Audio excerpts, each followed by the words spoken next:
Hola, buenas tardes. Mi nombre es Ricardo Llanes y les voy a estar hablando sobre los diferentes tipos de literatura y sobre las diferentes épocas de literatura. Esto es para mi proyecto del parcial número 3 para la materia de literatura. Es mi proyecto final y pues esperemos que sea de su agrado. Eh, Comencemos. Arrancamos con la literatura antigua. Este tipo de literatura surge entre el siglo V a.C. y los comienzos de la Edad Media.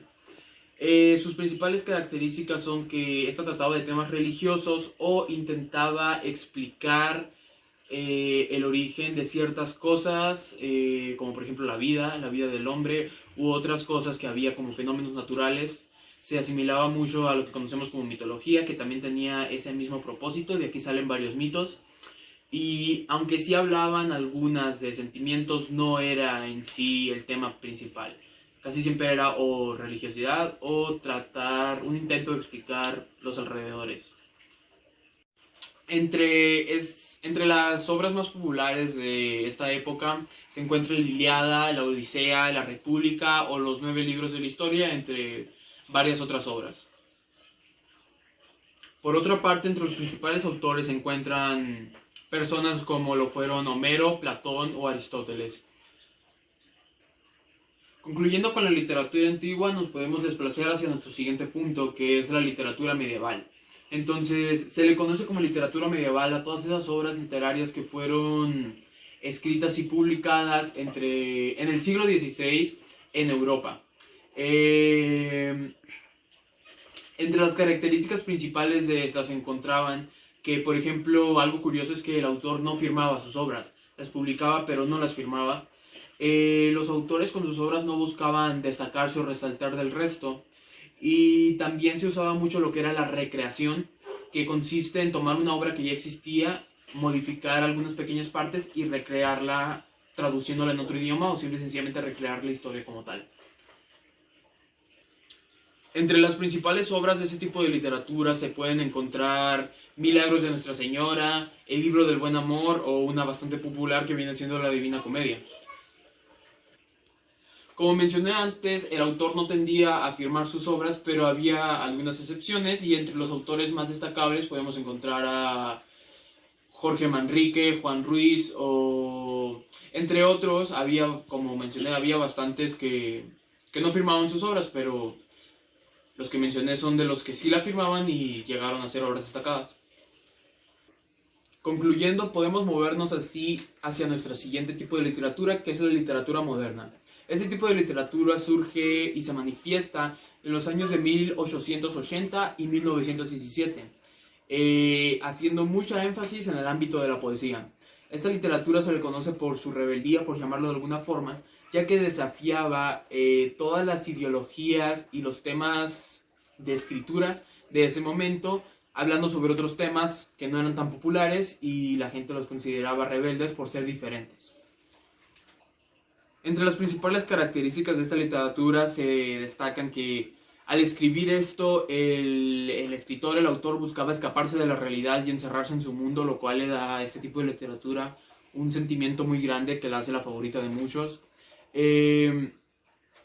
Esta buscaba, bueno, no es tanto que lo buscara, pero sí lo hacía. Exponía realidades de forma cruda, por lo cual también a la gente no le gusta que le digan sus verdades, supongo, y por eso la consideraban rebelde también. O sea, exponía las verdades de la gente y no le interesaba. Y también buscaba cambiar las mismas, buscaba cambiar este tipo de realidades y hacer una mejoría. En este movimiento literario salen obras conocidas pues globalmente y que a día de hoy se siguen remasterizando, ya sea en películas o en otros libros, porque sus historias son muy flexibles y se pueden adaptar a otro tipo de historias. Estoy hablando de obras tales como Don Quijote de la Mancha, Romeo y Julieta o Crimen y Castigo. En este movimiento también pues podemos destacar a ciertos autores como lo son Miguel de Cervantes y Saavedra, William Shakespeare o Rubén Darío. Poco después de nuestro movimiento antes mencionado sale la literatura renacentista, que como su nombre lo indica, habla de un renacimiento y una reestructuración total entre lo que se consideraba que pues era viable hablar en un texto, y habla esta de temas que se tenían abandonados, no tanto que eran políticamente incorrectos, pero que se tenían abandonados y que no se hablaban tanto. Pues hace un renacimiento, una reestructuración total, y habla de esos temas, y pues fue un éxito bastante grande. Entre sus características principales se encuentran su visión antropocéntrica, la importancia que le dan a la naturaleza, la importancia que le dan también al tema del amor, y su expresión, clara y concisa. Entre sus principales obras sigue clasificando Romeo y Julieta, y también obras como El Príncipe o Utopía. A su vez podemos destacar autores como el antes mencionado William Shakespeare, Nicolás Maquiavelo o Tomás Moro. Pasamos hacia nuestro siguiente tema, que es la literatura barroco. Esta surge entre los siglos XVII y XVIII en países tales como España o Alemania. También en nuestro país llegan bastantes representantes, surgen bastantes representantes, dado a que en estas épocas estaba la gran influencia española que teníamos aquí. Entre las principales características de este movimiento literario están, por ejemplo, el énfasis que hacía en la realidad, su visión muy grandilocuente, o, por ejemplo, la cultura de la imagen que ésta tenía. Entre las principales obras de este movimiento se encuentran El condenado por desconfiado, El burlador de Sevilla o El vergonzoso en Palacio. Entre los principales autores de este movimiento están personas como Felipe IV, Carlos II o Francisco de Quevedo. Continuamos con la literatura neoclásica. Esta surge a mediados del siglo XVIII y es caracterizada por su elegancia y su sobriedad. Entre las principales obras de este movimiento podemos encontrar obras como El ensayo de la crítica, El rizo robado o Elegia a la memoria de una dama. A su vez podemos encontrar autores como Daniel Defoe o Jonathan Swift. En el siglo XIV nace lo que hoy conocemos como la literatura del romanticismo, la cual, como su nombre lo indica, pues es literatura de tipo romántica, pero esto no quiere necesariamente decir que todas las historias vayan a ser de amor. En su mayoría sí lo son, pero no hace tanto, o sea, no porque se llame romanticismo es de que todo va a ser así, ¿ok? Entonces, entre sus características están que critica la racionalidad de la ilustración y su creatividad y su originalidad, que para la época pues sí era novedosa. Entre las principales obras de este movimiento encontramos la famosa obra Frankenstein, Orgullo y Prejuicio o Los Miserables. Por su parte, entre los principales autores destacan Mary Shelley o Jane Austen, entre otros. Ya para finalizar tenemos a la literatura vanguardista, que es la más moderna que tenemos hoy en día. Nace en el siglo XX y entre sus características, la principal, hace mucha énfasis en la libertad de expresión, abordando temas tabú, como se conocen modernamente, temas que no se abordaban antes, y pues sí, libertad de expresión frente a todo.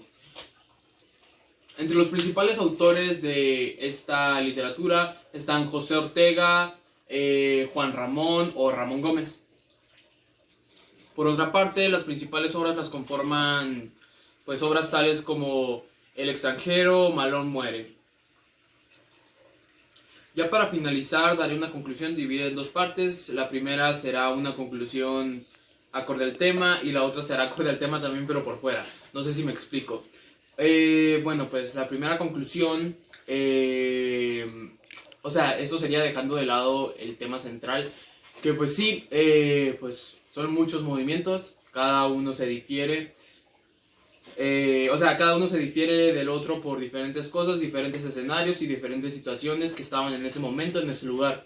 ¿Te gusta leer o no? Es bastante importante. Pues, por lo menos que conozcas un poquito o que sepas que gracias a esto, digamos que no te gusta leer, pero eres un fanático del cine. Pues sin estos movimientos no tendríamos lo que hoy conocemos como cine. Entonces, sí, te guste leer o no, son cosas muy importantes, de verdad. Corta. Y ya para cerrar voy a dar mi conclusión personal, 100% improvisado, voy a decir lo que me salga del alma en este momento. Opté por el video, va a ser mi experiencia haciendo el proyecto. Opté por el video simple y sencillamente porque quería hacer algo diferente y no siempre hacer una presentación, pero de verdad que a la mitad del proceso de grabación sí me comencé a arrepentir, comencé a querer tirar el video y hacer la presentación. Bueno, pues lo terminé. Es el video que personalmente más me ha costado. He hecho otros videos para otras materias, pero sinceramente ese es el que más me ha costado por mucho, lejos de verdad. Y pues también es el que más cortes y tomas tiene. Sinceramente, cerca de 30 o 40 videos para conformar este pequeño lapso de 10 minutos. Pues nada, gracias.